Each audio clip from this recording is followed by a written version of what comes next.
So let's, now a viewer wants to talk about something that was controversial, and I think probably still remains a little controversial. This viewer has been waiting to sign up for MNsure and is still having difficulties, wants to know why hasn't the site been fixed. I will say the question is from last week, so maybe they've gotten it fixed in the interim. I don't know. Well, if they, I know that anyone who has emailed me, I immediately email Joe Adkins, and in literally 30 seconds he has solved the problem. He is a miracle worker. He has the network of, I've always gotten feedback from everyone I've referred that literally within that day. Representative Joe Atkins. Representative Joe Atkins.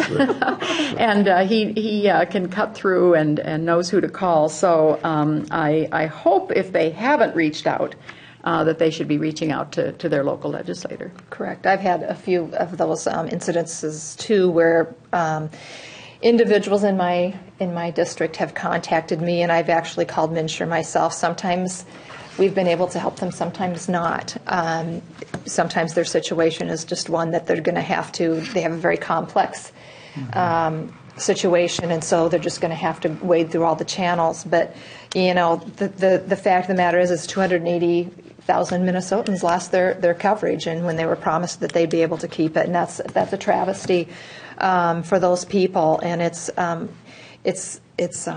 frustrating to a lot of people, especially when they've been on this website and have made multiple attempts. I know the one lady that they did the news spot on, I think she spent over 8 hours in one day just trying to get on there and get insurance, and was finally able to after a couple of days. But it's...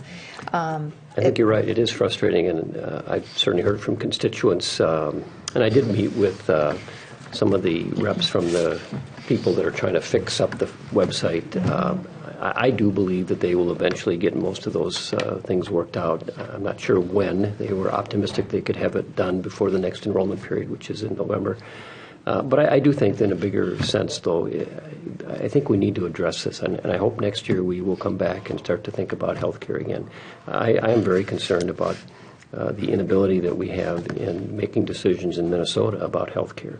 I think we have to work harder at trying to separate ourselves a little bit from this federal umbrella and being under that kind of mandate to do things the way they do it. We had, I think, one of the nation-leading healthcare systems in the country before this, and many of the things that the federal mandate required were things that we had worked on for years. We had guaranteed issue kind of structures. Anybody who needed insurance could get it, even if they had pre-existing conditions. We had children on their family's insurance till age 26, I believe. So some of the things that the federal law required of other states were things that we were already doing, but the inability to manage our budget, our issues, it's already difficult with Medicaid. And when I was chair of the HHS committee, that was a huge problem, trying to figure out how to do a budget when so much of the money is off the table. You can't touch it because of the federal structure. I hope that we can come back and bipartisanly see what we can do to retain the ability to manage this in Minnesota. I'm just not sure that what we have is really the right way to go. Another concern with that, obviously, is that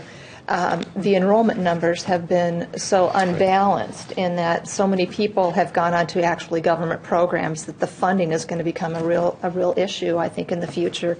And we're going to have some shortfalls. They've already announced that they're going to have to max out that tax that goes along with it. And so I don't see that this is going to get better before I think it's going to get worse before it gets better. And I think nobody would want to go backwards. We don't want to see people denied for pre-existing conditions. I mean, all of those kinds of basic issues.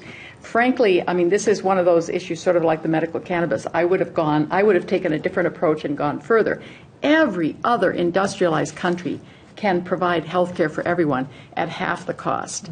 And we still aren't willing to go there. Every other industrialized country. And they look at us and say, well, we don't know why you want to do it this way, but and we tell all sorts of stories about those other countries, but they don't seem to be true because they're quite happy to continue to provide health care for everyone. A related issue of what every other industrial country does is they provide paid maternity leave for mothers and for fathers in many cases. And my daughters live in Israel, and they get 4.5 months paid maternity leave at 80% of their salaries. So these other countries value value families and value parents and their contribution to the workforce, and they want them to not have to choose between working and having a family and keeping their job.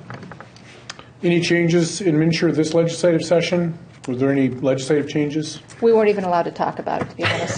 We brought it up numerous times. One of the things that we brought up over and over again was the fact that they moved the date for when the new premiums would be announced, and we felt like Minnesotans needed to know that information, and every time we tried to bring it up, we were You can see we were this will be an smacked down. ideological struggle that will go on into the campaign, I feel quite sure. This is a controversial issue, not the same way the other things we talked about, but it is controversial. My guess is that, in using all the analytical powers my law degree makes me famous for, my guess is that this side of the table might not agree with Representative Hausman about the suggestion that she made. Would I be right Probably about not, that, but I perhaps? suspect we will all agree it will be carried into the political campaign. Well, I It think will be that's the true. major Well, I issue. think that's true, and I think that to me is one of the problems. Is that to me, insurance should not be a political issue, and I think unfortunately what the federal law did is it made it a political issue, and now the decisions that will be made about health insurance will become politically made. And they shouldn't be. They should be economic issues, and there should be a structure that permits those things to happen in a fair, transparent, affordable way. We should work toward that rather than what we did do. Now, this is why we're not going to agree, is because we have, I think, some fundamental philosophical different approaches here.